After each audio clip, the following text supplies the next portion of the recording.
Does anyone else remember when Lego Overwatch was a thing? Yeah, I almost forgot too. Well, in case you didn't believe me, here's one of the Lego Overwatch sets from a few years ago. It is Dorado Showdown. And it looks pretty standard on the front of the box, you know, typical Lego box cover displaying the set and the minifigs in action. We get 3 minifigures, Soldier 76, Reaper and McCree. Well, this is old because he's not called McCree anymore, is he? It's a pretty nice box, but what's interesting is the back, because it's actually almost like an alternative front, because it's got this different computer rendered image of the set, which looks a little bit weird, but it's also got the set name, the set number and the age and the name all on the front, but then it's kind of weird. And I remember seeing this in some video game stores displayed this way, but then seeing it displayed in some toy stores like this. So that was a strange thing. I guess they thought this would appeal more to kids on the front, and then it would appeal to gamers more on the back. I don't know, but let's open up and give it a build. Inside the box we get 2 instruction booklets, a small sticker sheet and 3 numbered bags. The first bag is for the little market stalls, the second bag for the truck, and the third bag for the building. Bag 1 is complete and we've got McCree and Reaper. You also get a spare hairpiece for McCree, and he gets the standard old style Lego revolver, and Reaper gets these 2 brick built guns, which are pretty nice. And here's the little side build, just a little market stall with some lights, and then the cargo that will later go on the back of the truck. And here are the spare parts, including a yellow diamond, because, well, this is a fancy town and they use diamonds for their lights.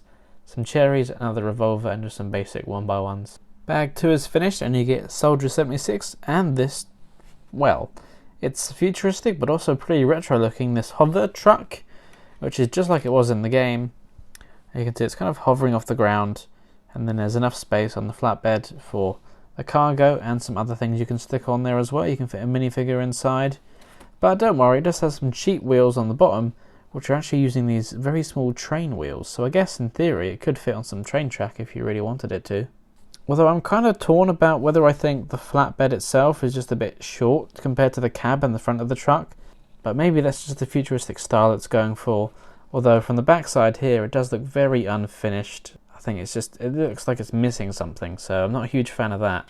But the front looks absolutely amazing. I just love this. It's a really nice blend of classic and futuristic. I think it worked really well from the front, but yeah, this underside backside is just a bit weak.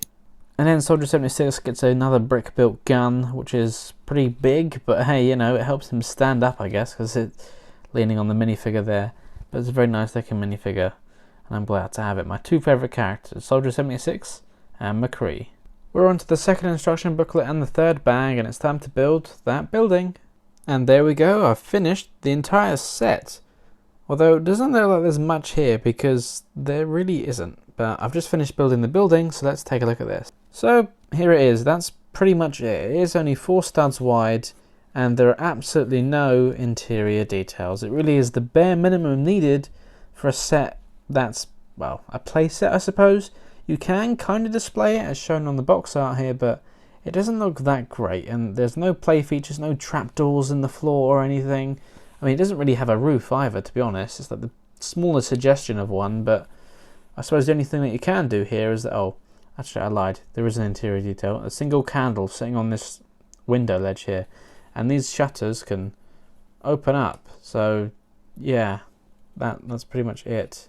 I guess you could have your minifigure standing at the windows shooting down at your other minifigures or something, but these minifigures don't have stud shooters, and for once I never thought I'd say this, but stud shooters might have been better, because then that way you can actually have some fun and there'd be some sense of danger coming from this. Otherwise it's really relying on your imagination, which I guess doesn't hurt, but it's just a little lacking. Something more could have been done, I think. But it does look nice, just disappointing. I think my biggest disappointment is probably the roof, to be honest. I could get past the rest of it, but the fact how it doesn't even have a roof, yeah, that's just a couple more plates would have done it. Not really much to ask for, but there we go. Hey ho. I've set it up kind of similar to how the box art shows, and even now it doesn't really leave me that satisfied. It really does feel like the bare minimum. The nicest thing here is probably the truck, especially for the front half. But then even again, looking at the back, it's like more could have been done here. The building looks nice from the front angle. You look at it head on, it's like, oh, okay, cool, what's here? then you turn it around, or even you look over the top and there's nothing there. So yeah, the minifigures are probably the best part to this set, and the truck's pretty nice. The rest of it's just a little bit meh. Well, I think that set was a little bit of a mixed bag. Some good parts, some not so good parts. The minifigures were probably the best thing about it. But let me know in the comments which video game should be made into Lego sets next.